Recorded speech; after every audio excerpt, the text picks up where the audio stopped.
This is Saturday Morning Mysteries. And we're your hosts, Alexis and Grace. Hello, good morning, and welcome back to another episode of Saturday Morning Mysteries, where we are your hosts. I'm Grace.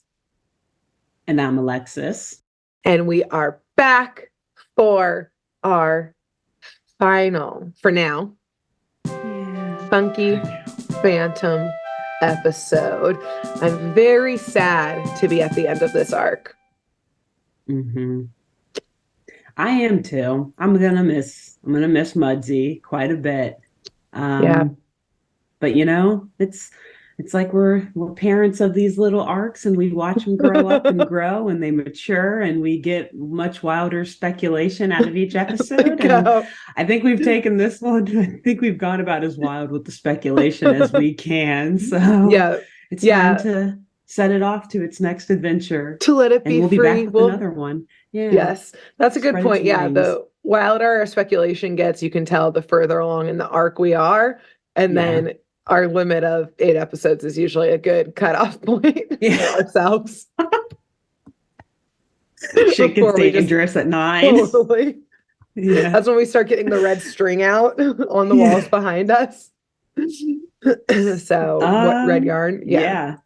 You're right. You are 1,000% correct, because this episode is teetering. Today's episode is literally teetering on the line.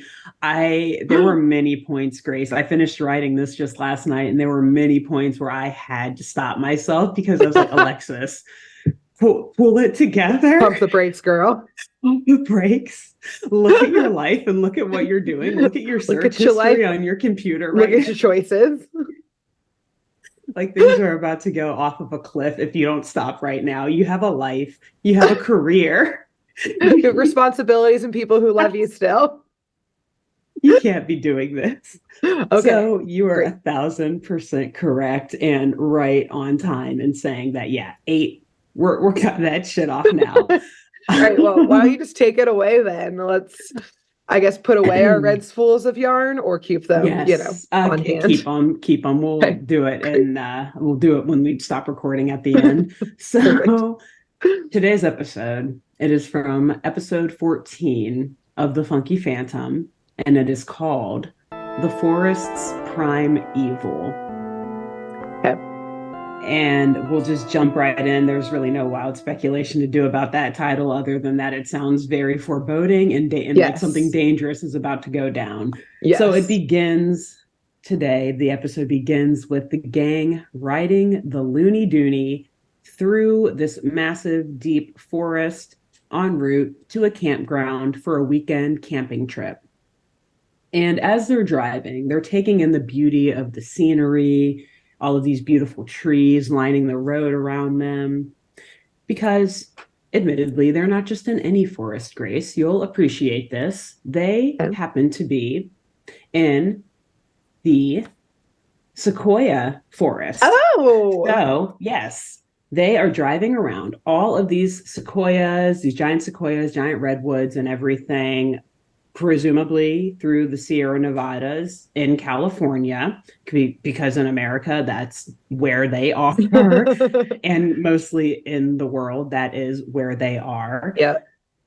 And they're, talking about how big they are, how beautiful they are, how old they are, which, yes, it is true. They are the biggest trees. I think they're the oldest living things on Earth, and they are the biggest trees, I believe, the most massive trees on Earth. And I did have to go onto Wikipedia, get some fun facts about trees in here. Yes.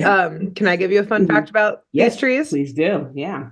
That I don't know if it's through the U.S. Forest Service or National Park Service, but the oldest tree, the oldest either sequoia or redwood, that I want to say it's like 5,000 years old or something like that. That part might be incorrect.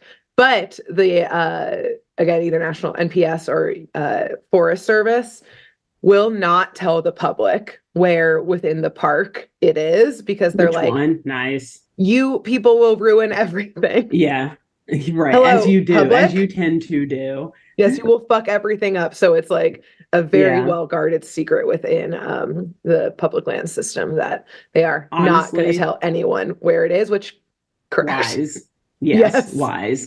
I wonder, well, if you say that, that probably, because I kept reading about this one that's called like the King Arthur or something like that, but that's Mm. probably, it's one of the biggest ones, but it didn't say that it was the biggest one. So I was looking like, well, what's the biggest one? But then that explains why you Well, can't find it.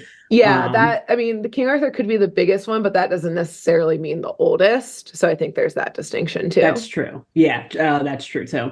Yeah, and so to that point, what they did say on Wikipedia at least is that the oldest known giant sequoia is somewhere they estimated, and I don't know what year this was when they put it on there, but they estimate between 3,200 and 3,266 years old. Okay, so that might be more correct than 5,000. Yeah. Either way. Super, but I Old. mean, still, that's like insane how Yeah. old that is. That is older than Jesus Christ. That is older than, that's old. That's really old. That's old as hell. Older than hell. Older than hell, actually, older before than the hell. concept of hell. It's before the Bible, right? So, geez, yeah, if it's older than Jesus, then it is older than hell. So, yeah, anyway, these things are amazing. They get up to like 280 feet tall or so, but the tallest one measured is 311 feet. And they are, of course, endangered species and are listed as such by the International Union on Conservation for Nature or something like that. And apparently, I didn't realize there were less than 80,000 trees remaining in California. So that's like yeah, we not ruin a lot. Of things. Yeah, we do. We mess up a lot of things, but they started to grow them in other places now. So apparently there are like more than 5,000 trees in the United Kingdom, and then there are in other countries too. But still, like there should be way more. And the main reason why there are national parks, there is a national park for them, is because they used to be exploited by logging. And they wanted to obviously protect them from any future corporate logging or anything like that, illegal activity. But now it's not really logging that they're worried about with sequoias. They're more so worried about fires and drought. And also a funny story that I'll tell later about them, which is pretty funny, but put a pin in that. Okay. But interestingly, it's funny. You'll laugh about it probably. But anyway, so since 2020, and this is the last fun fact for now about them, apparently wildfires have destroyed a combined 13 to 15% of the total like worldwide sequoia population. And that's just like wildfires in California that have done that since 2020. So crazy, sad, beautiful in a way at the same time. Have you been out to the Redwoods? I have not. I've been to the Sierra Nevadas, but I've not been to the Redwoods or like the actual Sequoia National Park. Yeah, I was like, sure. Like I looked at it on a map. If you went up. No, yeah, we were like actually just north of Yosemite when we were there. We were in Bear Valley, which I was like, damn, well, why don't we go to Yosemite? Not that I'm shitting on that trip. That was a very fun trip. But I'm like, damn, so close to Yosemite. God, Bethany, why do you plan better for me? Bethany, Laurel, Caroline, what's wrong with you guys? So I've not. Have you? Yes. Yeah. We only live like, I don't know, 4.5 hours from it now. So yeah, I'd been there before moving to Oregon, and then this last Christmas we were out there doing some camping. So yeah, I love that area. Nice. Very deeply. Yeah, definitely on my bucket list. I also happen to be literally reading a book right now called Elder Flora, and it's about the history of the oldest trees in the world. Oh my gosh. They talk about these trees in it. So well, please pitch in more throughout the episode because no, I have nothing major to contribute. I don't have a great memory. But this is just a funny happenstance. I just started the book. I already gave you my fun fact. Thank you. And that was good. It helped. It added. Thank you. So yes, the gang, they're driving through these beautiful sequoias. I hope we've painted a picture of all of their beauty so that you can really understand what Augie and Skip and April and even Mudsy are going through now as they're driving through this forest. So Augie is saying that, like, you know, I'm just as big and strong and in shape as these sequoias. Right? Like, disrespectful. Dude, cool it. Yeah, right. Disrespectful, please. And Skip Skip puts him in his place. He's like, yeah, you definitely remind me of lumber, at least in the head. You're dumb as shit, nice. Augie. And meanwhile, Mudsie is actually fascinated and mesmerized by these beautiful trees after April tells him that they're more than 1,000 years old, much more than 1,000 years old. Like that gets Mudsie's attention. Like, oh my God, you mean I'm not the oldest thing in the room anymore? This is amazing. It's so beautiful. And he's like, he says something like, these are like true, let's talk about a true American story or something like that. And I'm like, bro, they've been around longer than America. Like, or like a true American native or something. Way longer. But okay, good. That's cute, Mudsie. That's cute of you. So they keep driving. And, I think Skip, he woke up and chose violence or something today because he sees that everyone is like enjoying these views and is mesmerized and happy and feeling great about this camping trip. And he's like, he cuts that shit off. He's like, this is also Bigfoot country. Oh my God. A Bigfoot episode. Which, I mean, by the way, it's not technically, but and this is where I had to stop and think about where I am in my life. Where in the Pacific Northwest is the range? Does it dip into Northern California? And how many stories of alleged Bigfoot sightings do I want to read about to determine if indeed he is believed or the species is believed to be in the Sierra Nevadas? How deep am I going to go? How many did you listen to or read? How much red yarn do I have to draw out on a map? How many experiences did you read about before you came to this? Like 2 or 3. Okay, that's enough. So, okay, to be fair, I was kind of skipping through the Wikipedia page. The Wikipedia page on Bigfoot is long. It's longer than a lot of other Wikipedia pages, let me tell you. And so I read through a few of like the sighting, whatever examples. And I was like, okay, I'm not going to read any more of those, but I did keep scrolling down the page and read got more as you scrolled. Yeah. And at a certain point I was like, what am I doing? Alexis, I literally said out loud, Alexis, what are you doing? And backed away from my laptop. Like, just I'm not about to spend 45 minutes reading about Bigfoot. 45 minutes later. So So, yes, Skip brings up Bigfoot. And Augie, again, exposing his utter lack of intellect and the fact that he's clearly never picked up a book in his life, asks, what's that? And Skip explains that Bigfoot is obviously a legendary 9-foot-tall creature who's believed to be half man, half animal.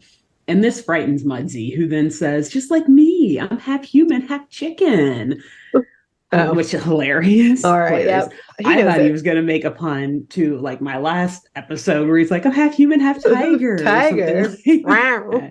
But Augie, he doesn't believe it and just says that Skip is telling tall tales. So at this point, I was like, let's talk about Bigfoot in my script. Let's talk about those tall tales. Yes. But you know what? Some of it I cut out because, again, I was not super proud of how much you became. Yes. Also, as just before you dive into it, side note, so funny to be like, we don't believe in cryptids. We have a ghost with us. Like, if you're going to be experiencing, I don't know, I guess I am not that in tune with like the actual supernatural belief world, but I'm like, in for a penny, in for a pound situation? Yeah, something like that. Yeah. Can you pick and choose what you believe in? It's, in my opinion, as someone who, all right, whatever, fuck it. We're just going to put it out there. You've been indoctrinated as of yesterday. 2 days ago, Alexis didn't believe. Yesterday, yes. This all began just yesterday. No, so I definitely watched way too much Ancient Aliens and shit that when we were in high school and all of that.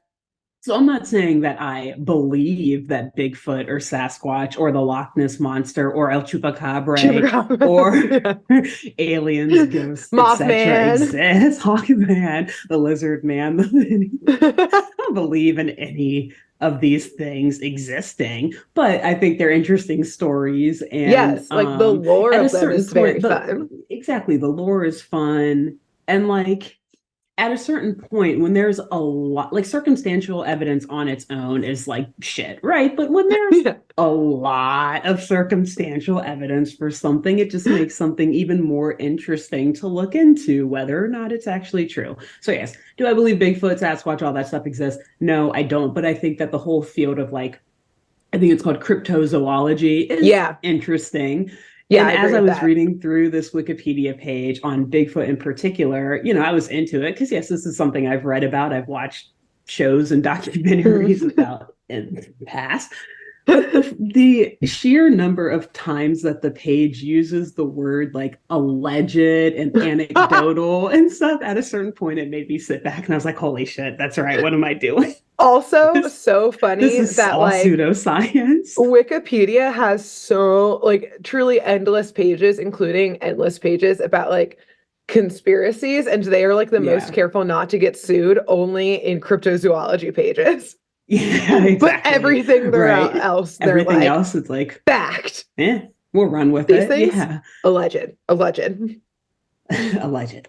described as allegedly seen, alleged observations. Yes. So yes, but yeah, I agree. What is Bigfoot? Good stories and like they are interesting to entertaining. Read.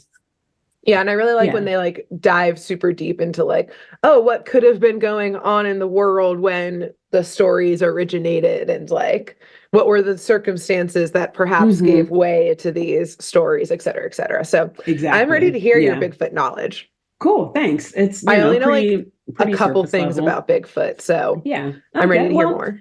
And we've like kind of talked about Bigfoot on this podcast in the past, obviously, because you and I have each done episodes about either like a Yeti or abominable snowman, which is very similar. It's like the snow cold climate version of Bigfoot, essentially. But yes, Bigfoot, also commonly referred to as Sasquatch, is a large and quote unquote allegedly a large and hairy human like mythical creature. This is straight from Wikipedia. Mythical creature alleged by some to inhabit forests in North America, particularly in the Pacific Northwest. So yes, Oregon and Washington and Canada as well. Not California. Maybe. But maybe. We'll see. So anyway, Bigfoot often described as a large, muscular, walking on two legs, human or ape-like creature covered in black, dark brown, or dark reddish hair or fur, and is estimated, yes, as Skip said, to be roughly between 6 to 9 feet tall, with some descriptions having the creature standing as tall as 10 to 15 feet. Okay. By the way, Wikipedia says creatures, plural. So some people think that they've seen, like, that there are multiple Bigfoots. There are different ones. You see different ones in different forests, etc. It's like a whole, like, subspecies of man-ape thing. Who knows? Some people, alleged observations, say it's just one Bigfoot strolling around the whole Pacific Northwest. We simply do not know. Do not know. But alleged observations describe Bigfoot as more human than ape, particularly in his face. And I think that most people who are familiar with the concept or the lore of Bigfoot, they do kind of think that like a skin face, but like hair surrounding the rest of their body, its body. Is it a man? Is it a woman? Girl, boy? We don't know. And also, some alleged nighttime sightings have cited or stated that the creature's eyes glowed yellow or red, which Wikipedia then was like, but this could be owls or something else. We don't know. Wikipedia is really covering it. Who wrote this? Did Bigfoot write this Wikipedia page? I don't know, honestly. Like, with how long it is, it does make me think someone pro Bigfoot did write it, because it's like, look at all these facts we have. Look at all the data. The only anecdote that I threw in here, because I mean, there's so many stories. And again, I stopped researching before looking specifically for stories in like the Sierra Nevadas. I was like, it doesn't matter. it's a mythical creature, Alexis. and this is a cartoon, whatever. So there's no stakes here. There's like literally very low stakes, no stakes at all.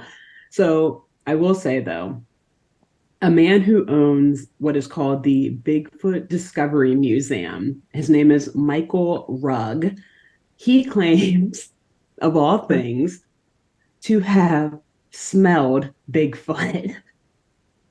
And he says he described the smell as this, quote unquote, imagine a skunk that had rolled around in dead animals and had hung around the garbage pits, which, oh my God, ew. That sounds horrible. It probably just was a skunk, like outside of Portland.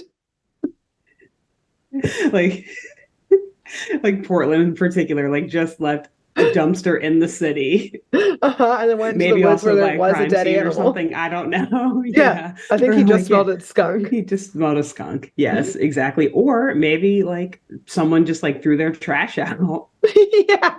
In the woods. I don't know. But yeah, I thought that was funny because also, even though I guess it never occurred to me how Bigfoot might smell. I don't know if you've ever heard of that, Grace. No. But in hindsight, like, yeah, this thing walking around the woods covered in like fur, hair, matted fur, like clearly it doesn't shower or bathe.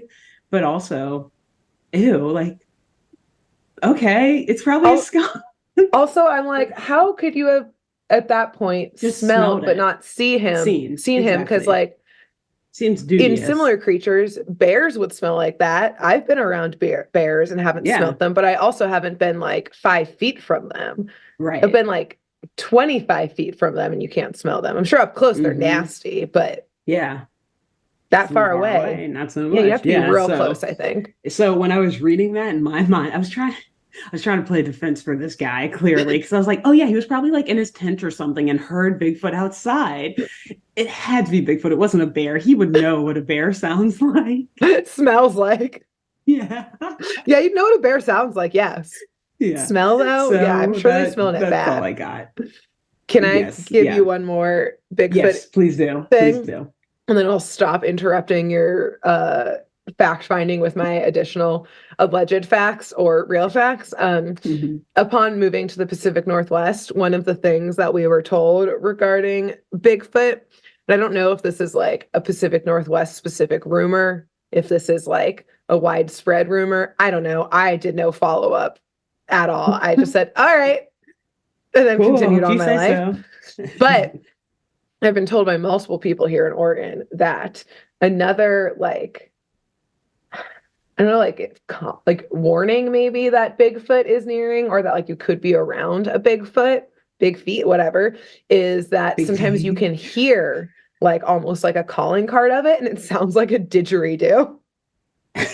So if you're like in the middle of the woods and you hear like a faint noise of a didgeridoo, it could be Bigfoot, to which I say, we're in Oregon, it's probably some weird hippie. Like in the middle of the woods living off grid. That ties into a lot of things that we might talk about later. And to that, that's hilarious. But also as a side note, a few weeks ago, I randomly changed my phone ringtone to a didgeridoo.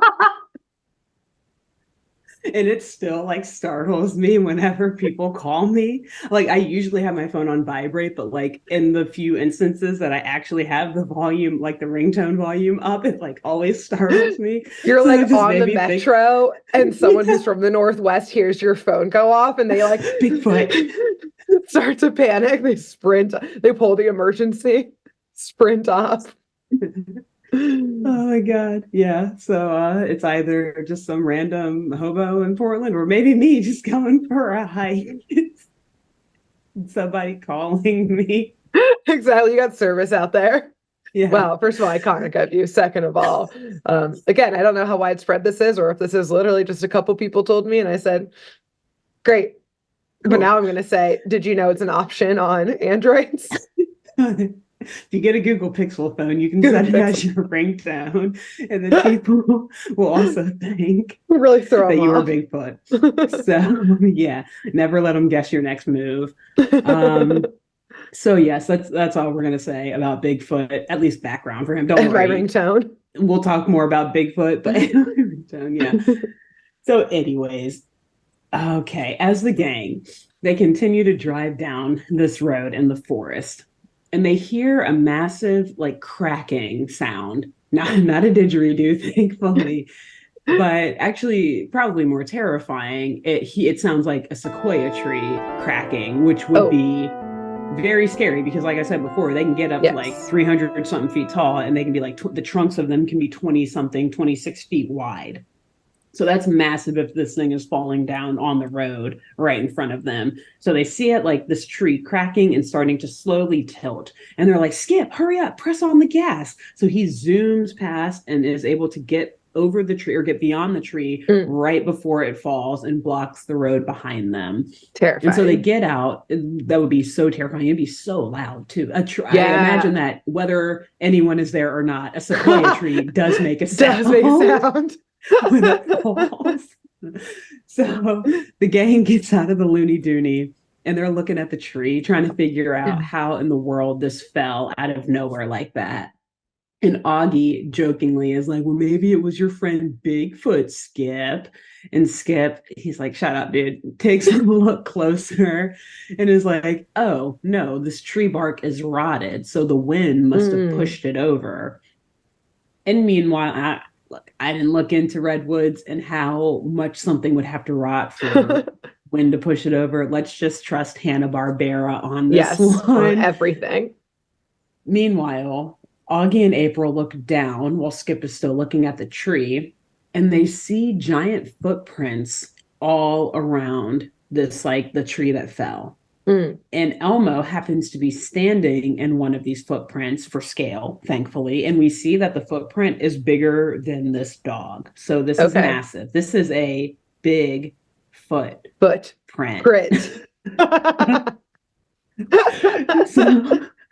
So Skip rubs it in Augie's face at this point, like, still think it's a tall tale, which Augie is like, yeah, I think it's really tall, actually. Okay. So many puns in this, way too many to keep up with.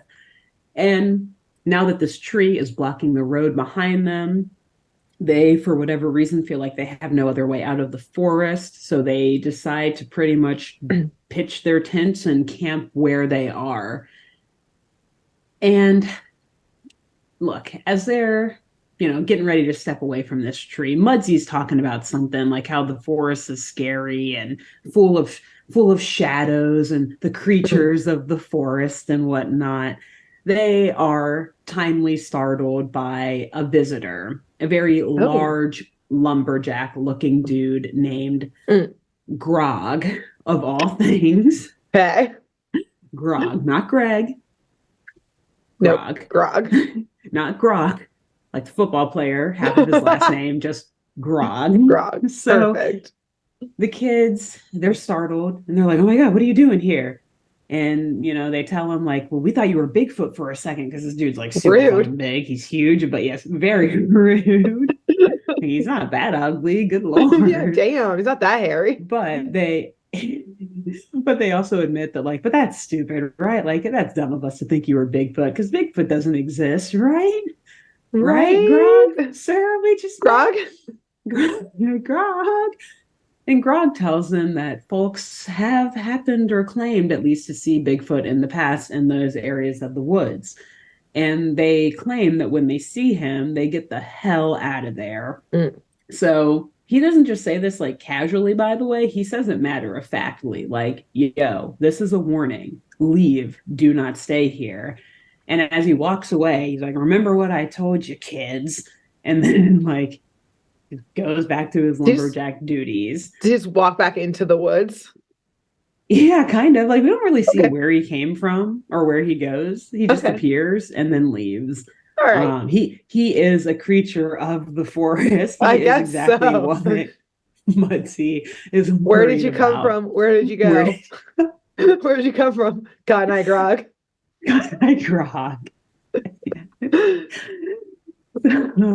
Nevertheless, seeing again that there is no other way out of this forest until morning for some reason, the gang, they're like, well, he told us to leave, but like, we're going to set up camp here anyways. So they start getting set up. And that night, while they're all asleep in their tents, which, okay, before I go further, I just have to describe these tents. So they've got Please. two tents, right? April, I guess, is in one tent, which is very nice, like this massive, elaborate, very well set up tent. For one person. For one person. Augie and Skip are not really in a tent so much as they are under a tarp.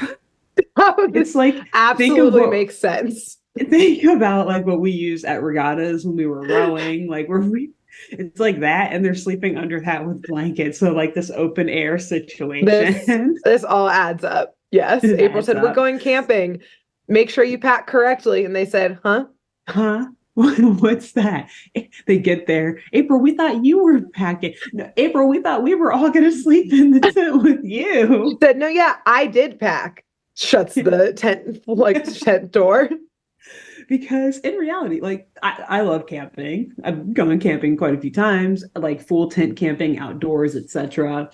And in my mind, a tent like what Augie and Skip were using is what you would set up over if you're on a campground. It's what you would set up over like the table or something at your site, so that you can eat, have some coverage, etc. Sit and just hang out for a second.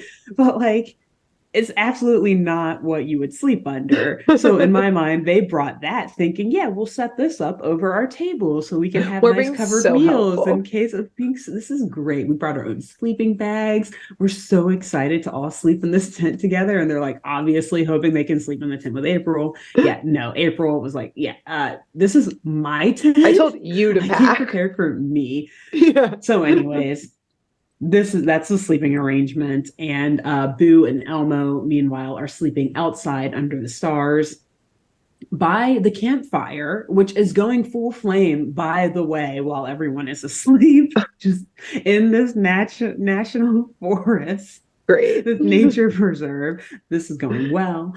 Great. And as the animals are sleeping under the stars, they wake up eventually and begin to fight over this pillow and who gets to sleep on it. And they start chasing each other through the forest nearby with all of their little animal antics. And eventually, as they're running through the forest, Elmo, the dog, runs face first into Bigfoot, no less.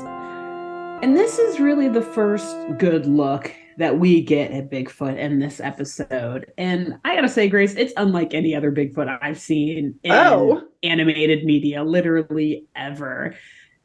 It is tall and covered in long hair and just has, big feet and hands. So far, so good. And it has yellow eyes, which, like, when you think of Bigfoot, you don't really think of him having yellow eyes. Yeah. But as we said before, some people allegedly have seen the yellow eyes of either Bigfoot or an owl in the forest at night.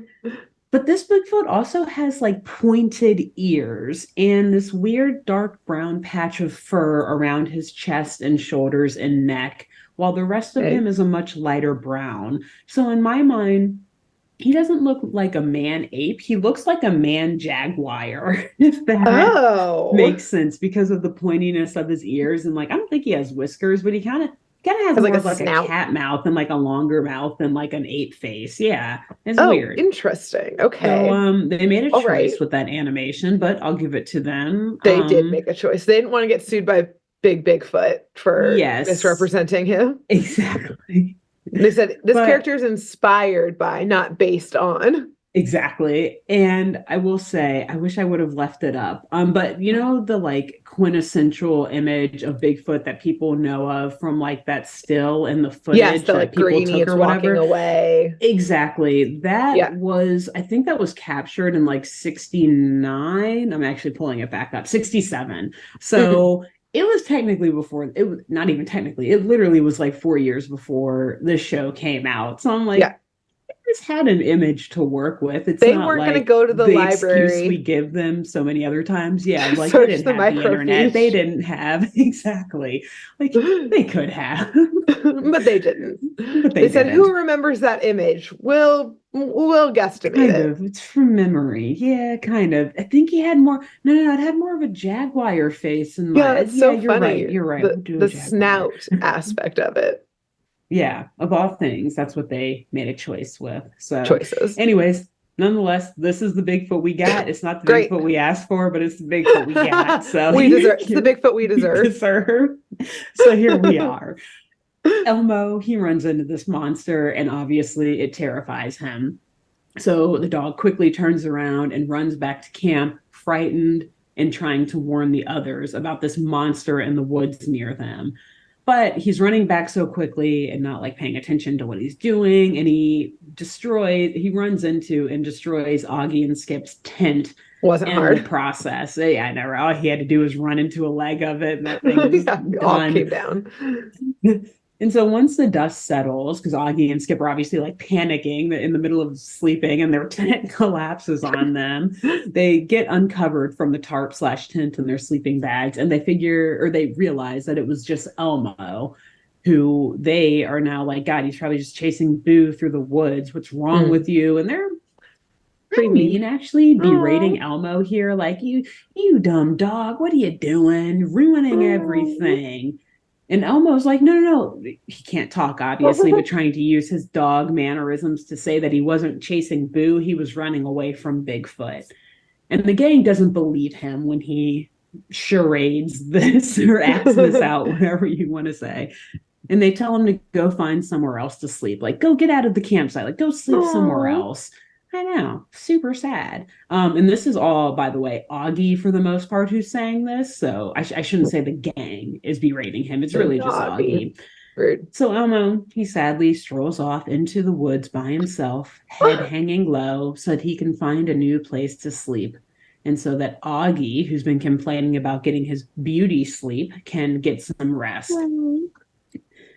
And as Elmo continues to walk through the woods, he catches scent of Bigfoot tracks, and probably of Bigfoot if Michael Rugg. And how would you describe the scent that Elmo picks up? It has a skunky hue to it, and a bit of a garbage and dead animalness to it. A nice air of death, if you will. Elmo acts it all out. Yes, please. But rather than... Yeah, that's a good point. I didn't think about that. He could have gotten his humans and then showed them the tracks, but I think he's trying to prove something here. So rather than going back to camp, he just follows the tracks and continues sniffing out the trail. He's going to be a big tough boy now. Exactly. He's trying to prove to them that he's tough and that he wasn't making this shit up, that this isn't all necessarily his fault for ruining the camping trip. It's actually Bigfoot's. But meanwhile, April, back at camp, she's like going hard on Augie and even on Skip a little bit, scolding the boys for being so hard on Elmo. Correct. But they play it off like, yeah, he's tough. He'll be fine. He's got nothing to worry about out there. And they're all restless and a little shaken now after all this commotion and being like violently woken up in the middle of the night. So and I guess since their tent is ruined, since the boys' tent at least is ruined, they decide to just huddle up in blankets outside and sleep by the campfire. April's still like, you were mean to Elmo. Goodbye. Yeah, goodbye. No, yeah. So it does not make sense to me whatsoever, and you'll probably question it when you watch it too. But April sleeps out by the campfire with them. I think she's just trying to be a good friend and be supporting and everything. Like, oh, you guys are obviously like stressed out and traumatized. Here, let me comfort you. She's gonna wait till they fall asleep. Tent is all empty, and then she's gonna go back to her tent. Right. Yeah, I'll stay out here with you boys. No, you can't go in my tent. You guys are gross. You guys kind of smell like skunks. But you smell like Bigfoot. You're gonna stay outside of my tent, but I'll stay up with you till you fall asleep. And it's funny that you say that because, like, yeah, they fall asleep. She runs back into her tent, and then she wakes up before them and runs back out and lays back out like she never left. Because the next morning they wake up. Exactly. They wake up. They stretch. They're kind of complaining about their backs hurting from sleeping on the ground. And Skip is like, yeah, and it's all Elmo's fault. And they look around and they're like, huh, where is Elmo, by the way? He hasn't come back yet. He's still not back at camp. He's been gone for a while. And yeah, like you're saying, what kind April of dog chimes in these? like, he probably ran away after the way you guys talked to him and treated him last night. I don't blame him. And the gang is like, well, here are his footprints over here. I guess let's like try to follow him, or his paw prints. And as they follow them a little bit off of their or out of their campsite, they are horrified when they see that trailing right along Elmo's footprints are Bigfoot footprints as well. Yes. And at this point, they begin to maybe believe that Elmo did see Bigfoot last night after all. So they tell April, Augie and Skip, they tell April to go back to camp and wait there with Mudsie in case, Skip, or in case Elmo comes back, or, in case things get dangerous. And Augie and Skip decide to follow Bigfoot and Elmo's tracks deeper into the woods. And so the boys, as they're following these tracks, they eventually come across this fenced off area with a sign out front in like all big bold letters that says, "Keep out, Federal Sequoia Nature Preserve." Okay.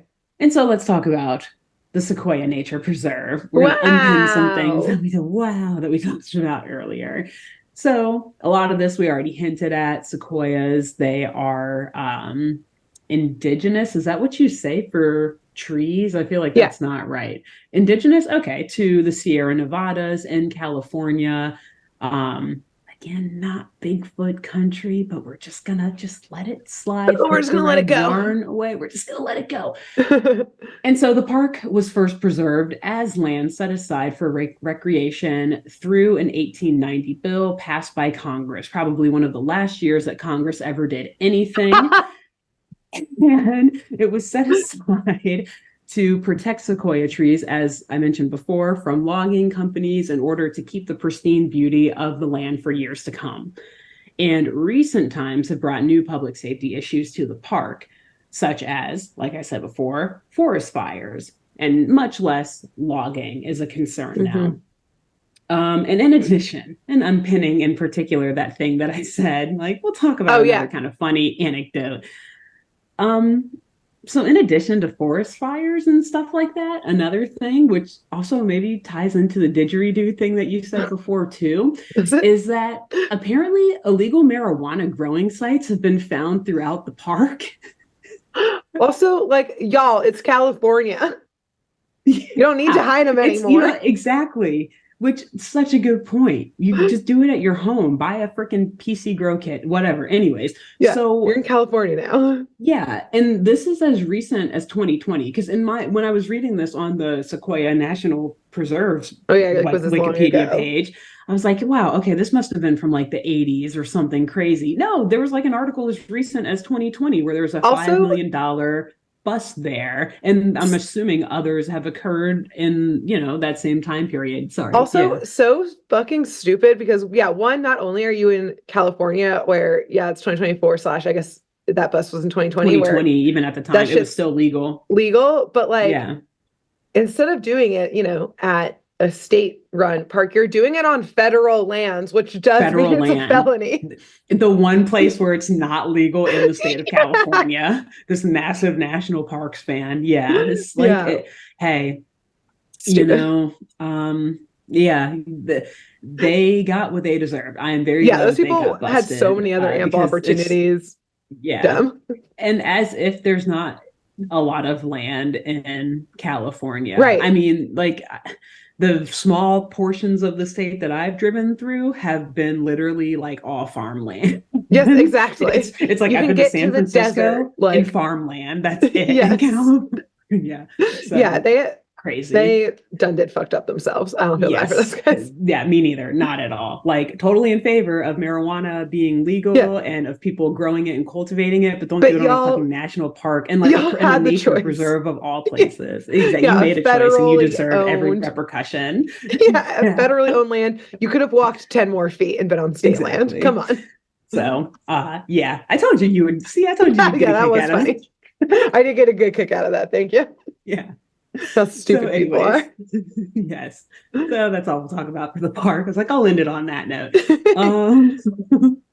So when Skip reads the sign saying Sequoia Nature Preserve, Augie, again exposing how much of an idiot he is, asks Skip, does this mean we're in a jam?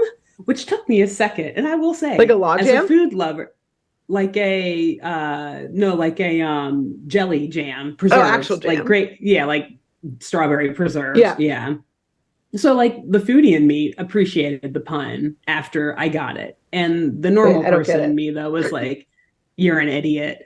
A nature preserve. Oh, preserve. Strawberry preserves. Yeah. Okay, I didn't get it. Are we in a jam? Exactly. I had to listen to it like 3 times. Like, what the fuck is he saying? Oh my God, this guy's an idiot. But good food pun. I'll give it to him. That was a good pun. Yeah. It was. Because hey, we had to think about it for a long time. You had to explain it to me. Yeah. It's a miracle that I even understood it. Skip must have said something because again, I had to listen a few times, be like, what are you talking about? A jam. And then Skip said, no, not that kind of jam or something like that. Oh, whatever. yeah. Great. So Skip then says, no, it's a forest where trees are protected by law, which at this point, Skip is done with Augie at this point. Like you can see the anger in his face when Augie says this, like, no, it's a protected area. Why would you fucking idiot? Think we're at that? Exactly. What does that even mean? How will we be in jam? What are you talking about? What is wrong? Shut up, Augie. Shut up, Augie. I will feed you to the Bigfoot down so much. Yeah. You're slowing me down. Okay. Yeah. So Augie is now even more worried after Skip explains to him what a nature preserve really means. Got it. He's worried because he says that Elmo can't read and therefore doesn't know that he's in a protected forest. Which, let's just keep going. So Augie, I do not like Augie this episode. I don't. He's the worst. The absolute worst. So Augie, the worst. John Ralphio. Worst. Augie calls for Elmo, saying like, being panicked now, like, oh my God, Elmo, where are you? And soon after, the doggo, the good boy, he pops his head out of a nearby bush, actually, trying to tell them like, dude, quiet down, shut up, and points behind them. Oh, and they look behind them. Yonder. Behind them, yeah. And they look over yonder behind them, or maybe it's like to the side of them, whatever. And Elmo points out Grog, the big lumberjack looking dude who we met earlier, cutting down a tree nearby with a chainsaw. Sir, did you not read that sign, sir? Sir, excuse me. Can you not read? This is the one time it's okay to be a Karen, okay, and come out and be like, hey, excuse me, sir. Yeah. Does he see your permits? I need to see your permit. Are you following the rules here? So, yes, feeling like something is not quite right. Augie and Skip decide to investigate a bit. And they go a bit deeper, beyond where this keep out or whatever sign is, the sign for the nature preserve. They go around it a bit and they see what appears to be an old abandoned lumber camp not too far in the woods. Okay. And they decide this is probably a good place to begin our investigation. So they walk up to a cabin in this camp and they see someone inside. And, to avoid from being spotted, they like hide in these bushes kind of near this open window by the room where this guy is sitting.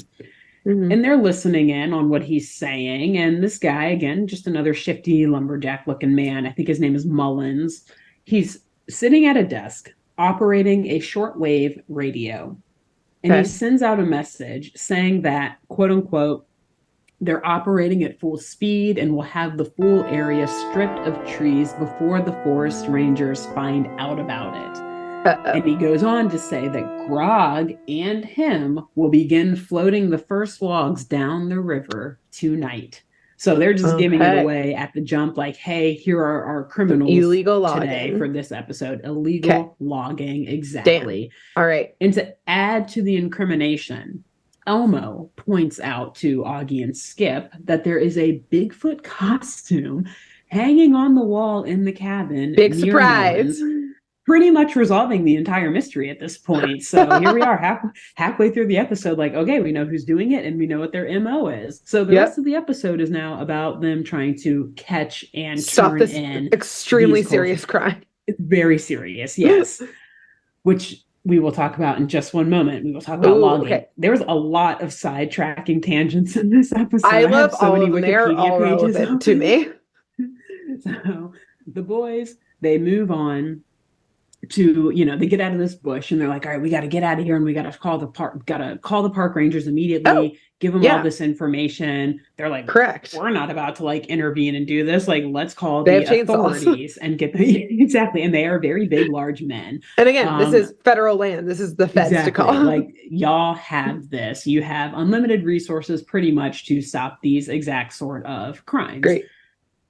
So before they get far, though, unfortunately, they're cornered by Grog, who spotted them sneaking around the property and peeking into the window, listening in on Mullins' conversation. So Grog, he doesn't just think that they're trespassing. He now realizes that they know about the crimes that they're committing in this nature preserve. And so those crimes, yes, Grace, as you said, very serious crimes, in fact. Because what is logging? After all, there's legal logging for sure, and there is illegal logging.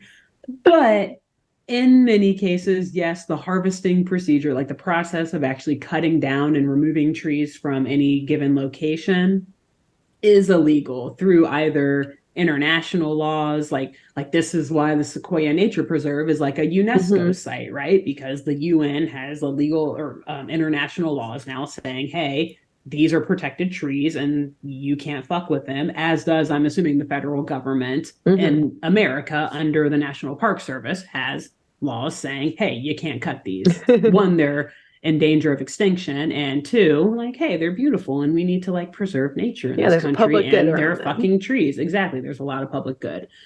And also because there is, naturally with any sort of trade, like there can be a lot of corruption involved, there can be a lot of black market stuff involved, so all of those underlying crimes are obviously also very frowned upon and should not be done. So there is there are a lot of corrupt means used to gain access to forests, to extract without permission or from a protected area. There are a lot of extractions of protected species. Like we said, the sequoia is protected, and logging it was like the reason they started the park originally back in the late 1800s. But now that's not so much a concern. So in the 70s, maybe logging was bigger for sequoias, but nowadays I don't think that's really something that people worried about. Yeah, exactly. The wild, wild west, man.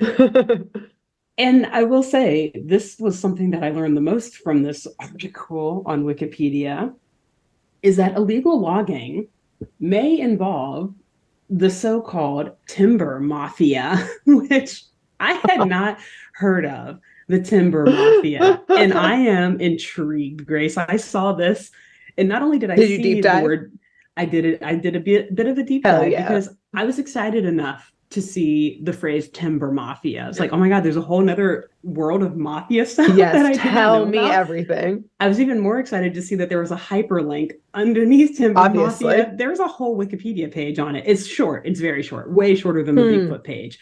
But timber mafia made sure it was short. They did. Gotta keep it brief. Gotta keep our cards close. Yeah, no, there's not much information on them. I guess, each country has its own kind of thing going on, but it's just a collective term used to describe people who, use black market means and illegal means to cut and deforest and log trees and whatnot. So Grog and Mullins are part of the timber mafia. They are exactly. I was like, oh my God, this explains who these villains are. We're seeing the timber mafia live. And so some fun examples of the timber mafia.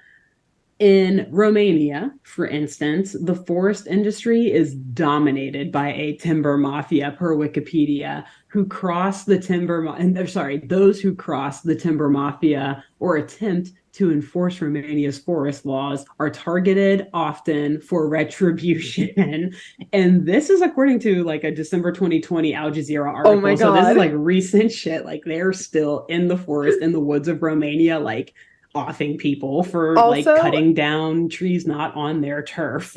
I demand that the timber mafia can only like serve punishment in ways that have to do with like wood puns or like the timber industry, like put them in the wood chipper.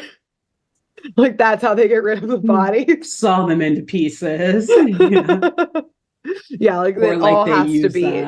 There's a lot of themes that they use the wood to do like flayed men, you know, whatever. Yeah, like exactly. The crosses that they hang people on. That's wow. But possible and probable, actually. Yeah, it must be wood themed. I will say I'm very interested in deep diving into this world of the timber mafia. Don Woodchuck. Oh, that would hurt.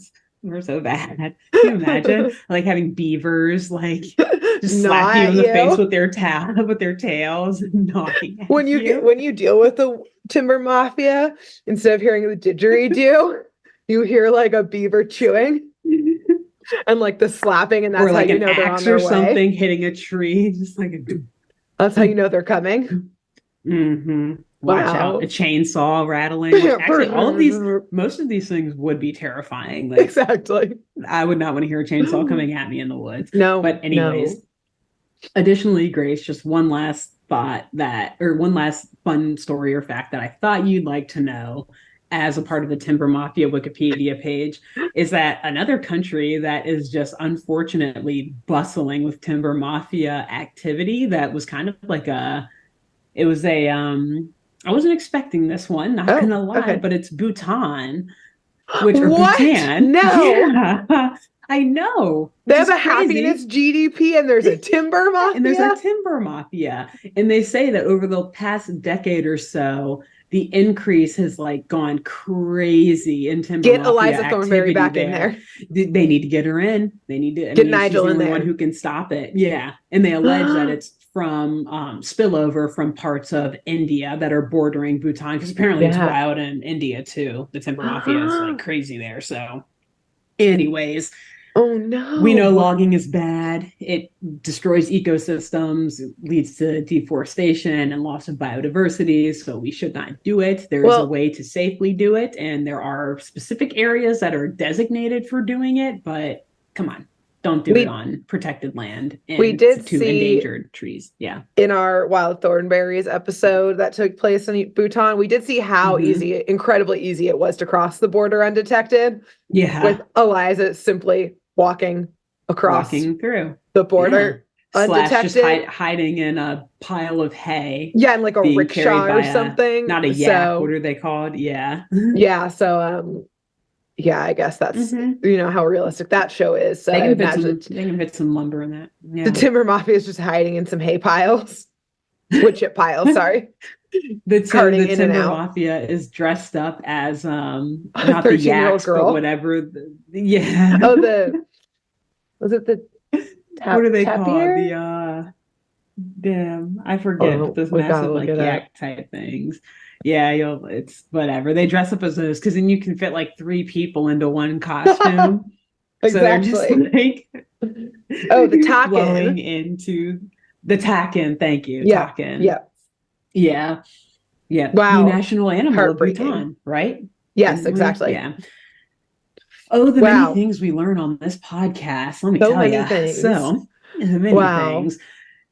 So anyways, yes, Grog, he spotted the boys peeking into the windows. Grog of the timber mafia, we're now saying. Indeed. He spots the boys peeking into the windows of the lumber camp, and he begins to chase them around the property.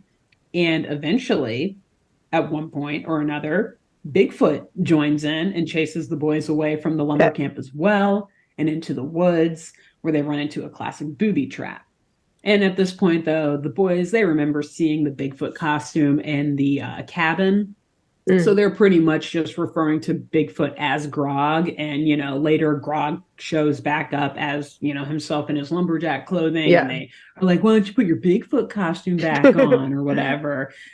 And so Grog at this point, after the boys are in the booby trap, he gets the boys from there and Elmo, and he ties them up in the lumber camp and holds them prisoner there for a while. Yeah, right. This is looking great. Going well, guys. You guys are doing a great job of stopping this deforestation. Yes. Eventually, April, back at camp, begins to worry about the boys being gone for so long. Good call. And she's like, Mudsie, I think you and I should probably go out and look for them. They're probably dead. Taking longer. Yeah. It's like 2 days later. She's like, yeah, they've been eaten by a bear probably by now. I would leave, but Skip has the keys to the Looney Tunes, so we should. I've been trying to hotwire it for 2 days, and I can't figure it out. This is the one thing I don't know how to do. This is the only reason she's looking. She's like, I've run out of options here. Hopefully they dropped the keys on the way, so at least I can just grab them. Yeah, maybe we don't have to go all the way to them. So, while she's following various footprints and paw prints to find her friends, April and Mudsie, just like everyone else so far this episode, run face first into Bigfoot, who, of course, chases them for a bit through the woods. Yep. And Mudsie, he picks up April at this point. He's like, yeah, you're running too slow, man. So he picks her up and pretty much flies away with her, while our mischievous Boo trips Bigfoot, leaving him immobile and with a likely severe head injury. Like, again, you hear the thud and the like crack as he lands. Boo's Bigfoot is also an endangered species. Thank you very much. What if this was the real Bigfoot? You would have been wiped off the planet. If a Bigfoot falls in the woods and no one's around to hear it, does it bleed out? Does it bleed out? Does its neck break? Does it scream? Boo's like, I've always wondered this. Let's test it out and see. So eventually, they come across, after running away from the now incapacitated Bigfoot, April and Mudsie and Boo come across the lumber camp. And outside of this camp, they overhear Grog and his co-conspirator talking about the boys and the dog being tied up, and that they only need to go and get the girl now.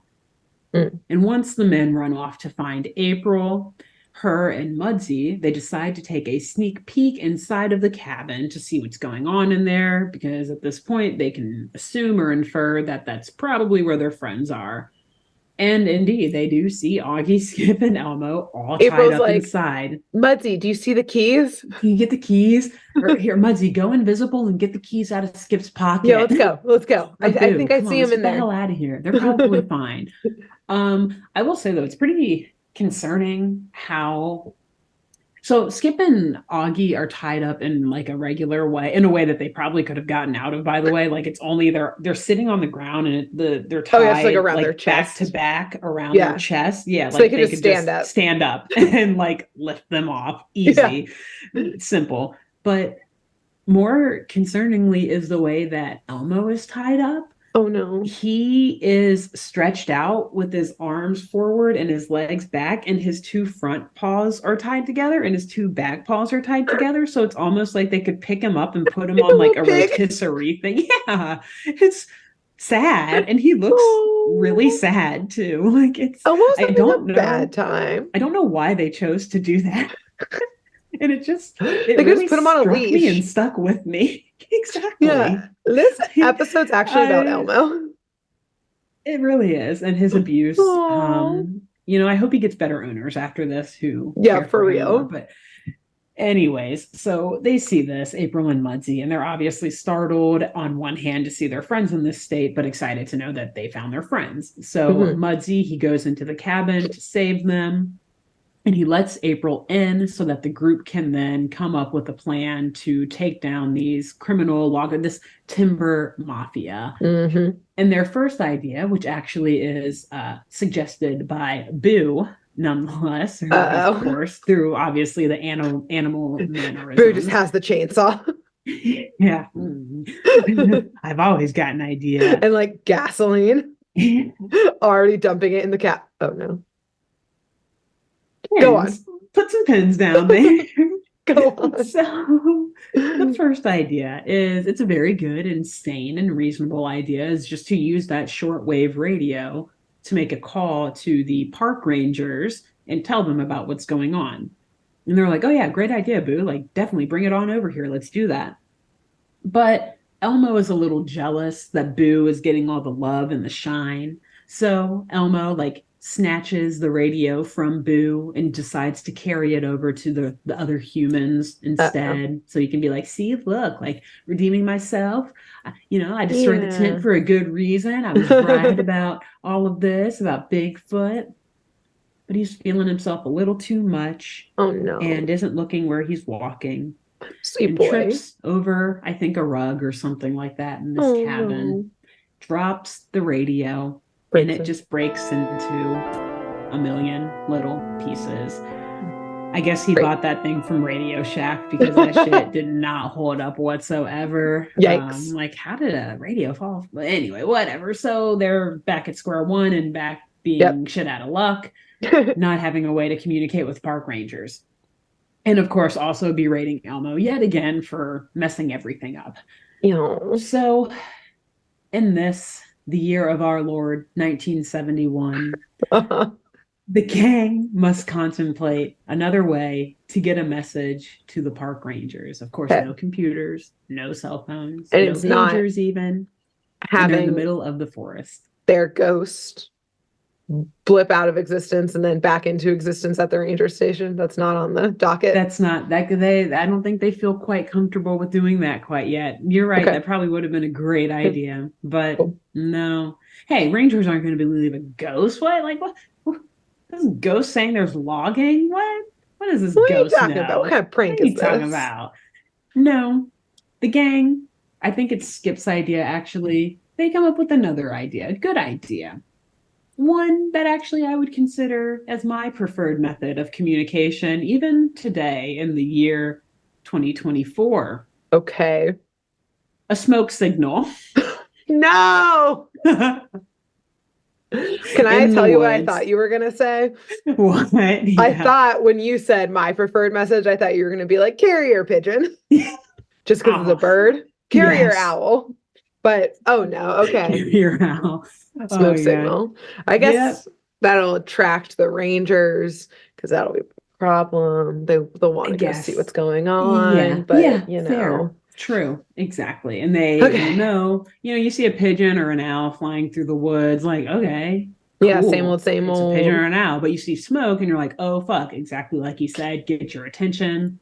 Okay. You know something is wrong. You follow It's going to have to be a very tall smoke signal. These are very tall trees. These are 300-foot tall trees. Okay. Yeah. I am concerned about this plan. Yeah, exactly. We're on the same page here because, I've typed this out, while this is a good and clever idea, again, no computers, no phones, no more radio. The one thing about a smoke signal, other than, yes, this being the sequoia forest, so very tall trees and endangered species trees, so dangerous, setting smoke or, fires around them.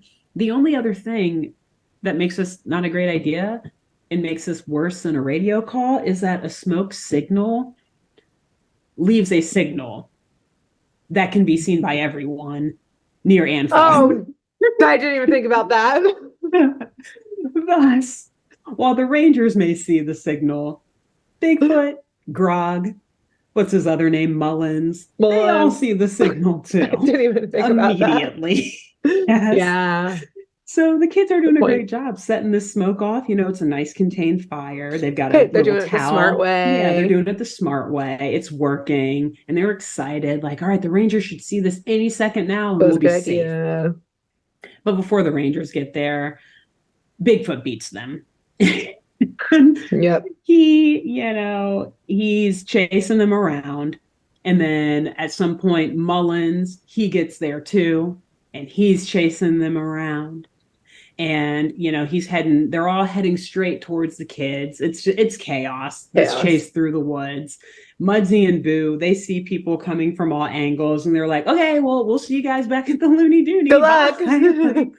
We'll be at the ranger station. We don't want to be chased. Exactly. No, thank you. We're going to go get some water, take a seat. So they fade out while the three teens then are forced to split up as they're, one Bigfoot is chasing them and one timber mafia person is chasing them. So April goes one way while Augie and Skip go the other. And this does not go well. It immediately goes to shit, right? Augie and Skip, for whatever reason, decide to run into the cabin of one of corner themselves. They literally corner themselves because right after they run into it, what's his name? Mullins, he closes the door from the outside and locks it. Easy. And he's like, all right, good. That was easy. Done. 2 seconds down. All right, let's go.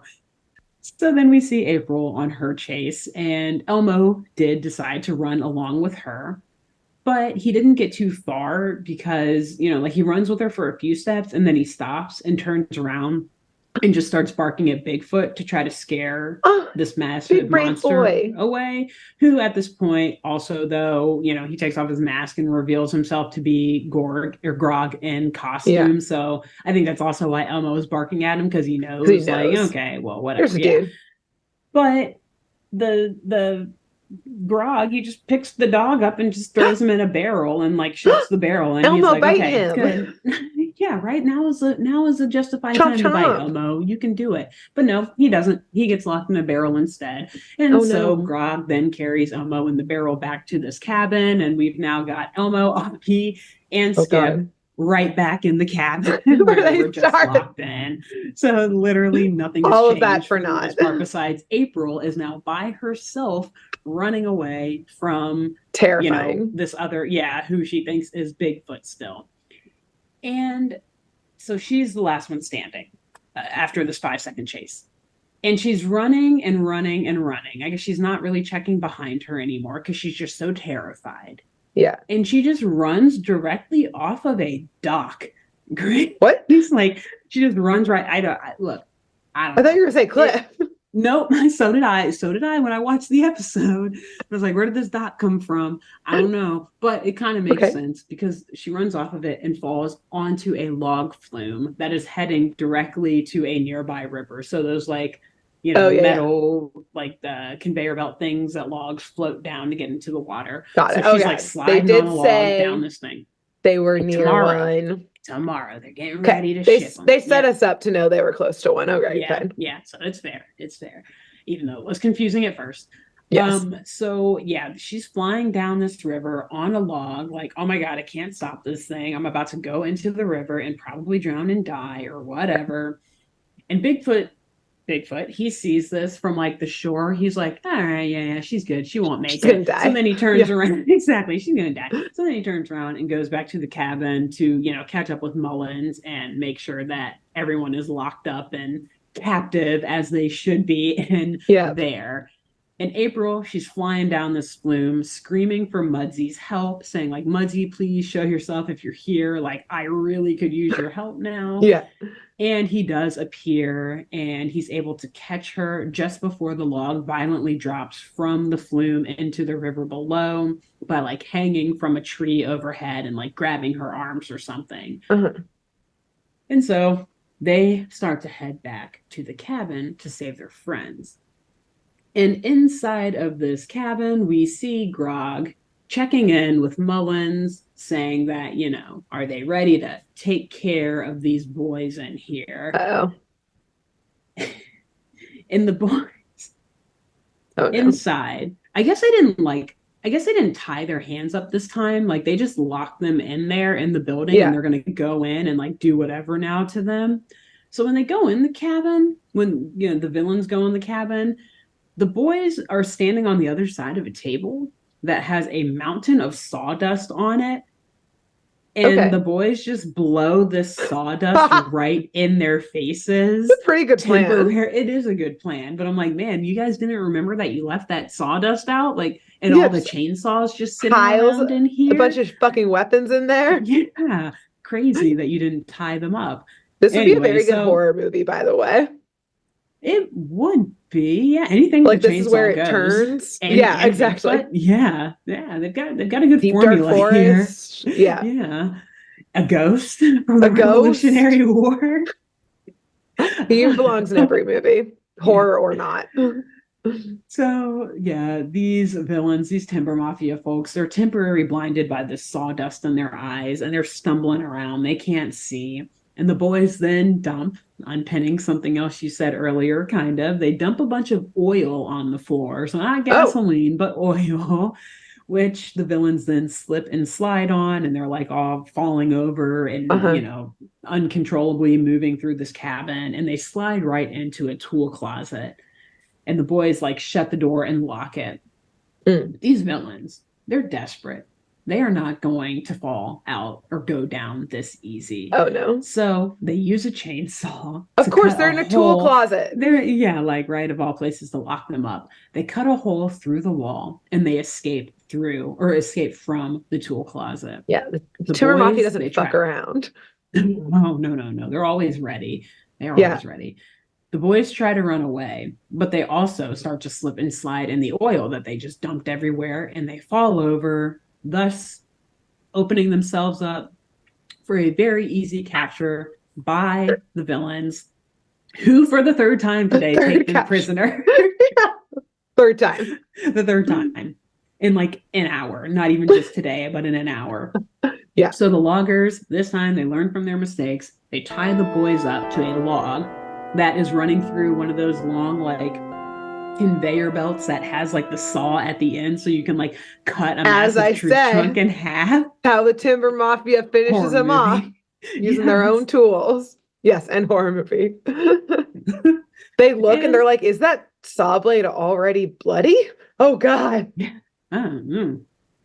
Who else has been here? You'll never know. Exactly. So, yeah, and it's violent because the way that they hang the boys over the log, it's implying that, like, I guess getting cut in half either way is pretty bad, but it's implying that they're going to get cut at the waist. So, like, their legs are going to fall off one half of the log. Yeah. I mean, again, either way is pretty gruesome. But I hate that, just like, bloop, bloop. But yeah, it's not great. Not great. And so as this log is moving slowly but closer to this massive saw at the end of the conveyor belt, the boys tell the criminals that they will never get away with their crimes. And the criminals are looking around like, who's going to stop us? Like, sure we will. You guys are about to be like very, very split up into pieces. Yeah. I don't think that you're stopping us anytime soon. Yeah, for real. They don't know that these kids had the power of the spirit of 76 on their side.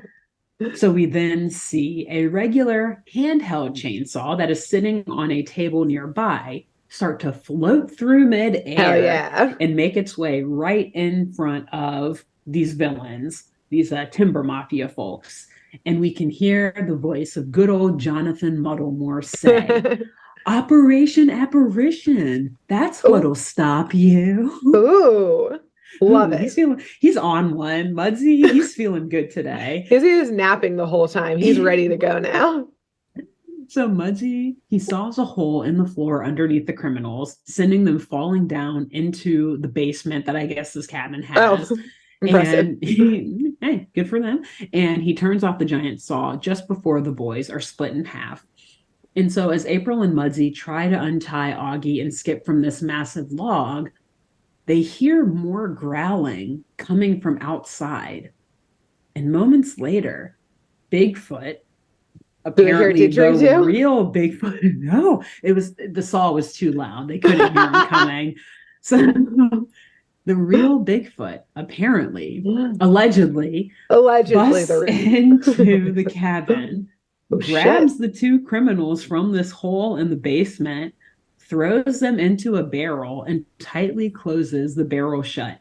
Uh-oh. And as all of this is happening, the kids are just standing there like, Sir, glad he's on our side. Quiet. I guess. Yeah, he can't see. They're like holding their noses, like, oh my God, he smells so bad. Allegedly.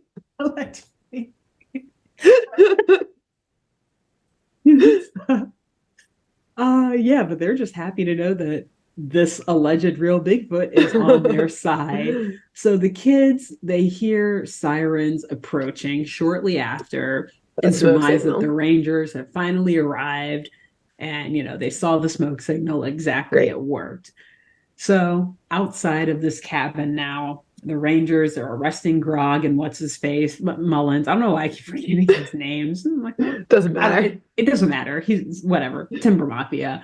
And they thank the kids for their work in catching the criminals, and they commend them, actually, as we said before, on their use of a smoke signal to get the Rangers' attention. Like, good job doing that. Like, well done, kids, alluding to like, yeah, you guys did it the right way. Yeah. So lastly, the Rangers congratulate the kids for their public spirit. Like, thank you so much for serving the public and for your public spirit. And Mudsie then pops out, obviously, and says, and for their private spirit. And then, like, goes back invisible, clearly scaring the shit out of the Ranger. Like, what was that? What was that? What the hell? Bigfoot? So, which is why I said earlier, like, if Mudsie had gone to the Rangers before to tell them about Bigfoot, I don't think it would have gone well. You're right. Yeah. But yes, so at this point, they drive the villains off, and they actually let the kids keep some of the tools used by the loggers to impersonate Bigfoot, like parts of the costume. That's evidence. Which in my mind is bad. I was like, yeah, this is evidence of federal crime, sir. You're a ranger. This is literally the opposite of what you're supposed to do. You're supposed to collect all of this. But whatever. I'm sure there's enough of a paper trail or whatever to still convict these guys. Those Rangers are corrupt and part of the Timber Mafia. They're like, yeah, go take some of those good job. evidence. Good job. Costumes. Mm-hmm. Yeah. Go you're good, kids. So you guys are leaving today, right? And you're not coming back. Never coming back. You've seen what you need to see. Great. Thanks for your public spirit. Exactly. Honestly, you're probably right. After reading about the Timber Mafia and the it goes all the way to the top. You're probably right. So, yes, eventually the kids, they go back to their campsite and they enjoy their camping trip. They finish it off the good old-fashioned way, sitting on the ground around a weak-ass campfire, roasting hot dogs on a stick, while Elmo and Boo chase each other and play/fight through the woods. The end. Wow. If that all had happened to you, would you camp another night, or would you be like, get the fuck out of these woods? Out of there. We just confirmed Bigfoot was real and threw some huge dudes into a barrel to suffocate them until the Rangers came and saved them. It's goodbye. Fine. He's on our side. It's chill. But it's like, also, aside from all of that, even if this mythical creature is real, in fact, and like on your side, your friend just got kidnapped and tortured like 3 times today. Like, I want to go home. They want to go home. I want to sleep in a bed. I do not want to sleep on the ground tonight. I want a meal. I want to call my mother shower. And my father. I need to tell them I'm okay. I need to tell them I love them. Also, not the police need to interview you. Yeah, right. You're a witness. No, because the Rangers are in on it. They're not arresting these guys. You're 1,000% right about that speculation. Yeah, they're all the way in on it. Continuing the camping trip is the last thing I'm doing if I am Augie Skip or April or Mudsie even. Get out of there. Wow. Yeah, Elmo, Boo, any of them. Great job. Thank you. That's probably one of the most serious crimes we've dealt with in this show, I would say. This is definitely a felony. I think so. It Black is market. Straight up. They got serious with it, which is why I seriously was falling down rabbit holes in Wikipedia. I had like 8 pages on illegal logging open from like USAID and like Greenpeace and like UNESCO and like all these different sources. Hell yeah. 20 Bigfoot pages open, like 3 Sequoia National Park. Again, it's just off camera, but my board is covered in red. Get your red thread out, because here's my wild speculation. Okay, let me hear Look, here's the thing. As we've established at the beginning, I am no Bigfoot lorist. I just hear stories here and there. I'm sure those like cool origin stories are awesome, et cetera, et cetera. But so I don't want to discount those. But in an alternate universe, what if the concept of Bigfoot was created by the Timber Mafia as a distraction? They wrote that Wikipedia page. They're like, those weird noises you hear in the woods in the middle of the night. It's not a saw. It's Bigfoot. Not a didgeridoo, or it is a didgeridoo actually, but from the Timber Mafia. Exactly. There's one dude playing the didgeridoo to hide the noises of chainsaws. It goes all the way to the top with the Timber Mafia. Top. Man, you make a good point. And that's why there are alleged sightings in, like, I don't know, parts of California or whatever, because Timber Mafia is in any woods. What if all of them, every different one, so like Mothman, etc. It's like, well, we can't, because Mothman is Kentucky, right? Or is that North Carolina? It's like, well, we can't do Bigfoot all the way in North Carolina. Let's just say Mothman lives in these woods then. And if you come into the woods, you'll be killed by Mothman. That'll keep people out. It destroys bridges, not because we don't want you to cross the bridge to get to our illegal operation. It's totally separate from that. It has nothing Kentucky, to do don't with worry that about whatsoever. it. I mean, I think we're on to something. Allegedly, also, I think that it's the Timber Mafia. Allegedly. Exactly. Very, very. It's probably actually not them whatsoever. They have absolutely nothing to do with this. And we just made it up. The Timber Mafia doesn't even exist. I don't want to go into witness protection. So not for the Timber we might Mafia, be digging ourselves an early grave along with these sequoias by piecing all of this together. Grace, instead of saying, need to buy some more yarn. Instead of saying you're going to sleep with the fishes, they say you're going to sleep with the roots because they dig down for you. Gonna bury it down with the roots. Yeah. I bet we could track this. What's some of the illegal farm activity in Mexico that could explain chupacabra cartels? Exactly. They're killing the goats. They're killing the goats and then stuffing their bodies with drugs to smuggle over the border. Allegedly. No. It's chupacabra. I mean, we already saw the Wild Thornberrys episode in which the Yeti was just trying to cover some tracks for real estate development. Yeah, so exactly. They had to destroy some landscape there too. They were on to it. Allegedly, just saying. I think we allegedly just saying speculatively that maybe this is like possibly what's happening with these fake stories. So, the cryptids, it's always the Timber Mafia. Anyways, great job. Something. Thank you. So that brings us to the end of our Funky Phantom arc. And like you said at the beginning, Grace, with the way that this all came down, and I think this was a kind of long episode.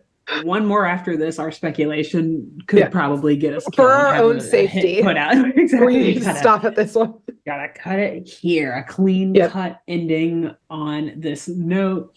So we're very excited though for our next show. I will say I'm going to miss the Funky Phantom, but our next show is a good one. We already know what we're doing, and we're about to kick that one off next week with Grace doing our episode. But until then, Grace, who should they tell about this this podcast? Summer is right around the corner. Maybe you're going to be doing some traveling to our wonderful national parks or other federal lands. So you should tell a park ranger.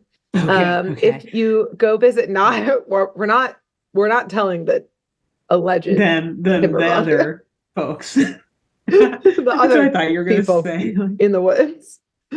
No, tell a park ranger about our show.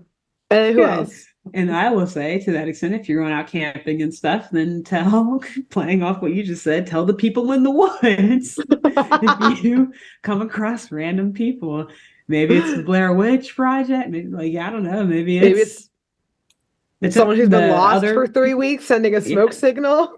Yeah, someone playing a didgeridoo. Just tell them, because if they're camping, then they will probably at least appreciate this episode that absolutely butchers the camping experience for us all. So truly great. Allegedly. Then, allegedly butchers it for us all. Yeah. Bye. All right. Bye. Thanks for tuning in to Saturday Morning Mysteries. If you enjoyed this episode, please share, rate, review, leave us a like, and drop a comment. We post episodes every Saturday and bonus tune tangents whenever we feel like it. So please subscribe so you don't miss the shenanigans. And if you want to follow us on YouTube, click the bell under the YouTube subscribe button to receive notifications when new videos are posted. And if you want to subscribe to the podcast, we have no idea what you're listening to us on. So just hit the big subscribe button on whatever app you're using. We believe in you. Give us a follow on Twitter and Instagram at SatmornMist, all the abreves, and let us know if you have any episode or show requests by emailing SaturdayMorningMysteries@gmail.com. Thanks to Jenna Kendall for the logo design and to Ava Sakiki for the music used during this week's episode. See y'all groovy kids next week on Saturday Morning Mysteries.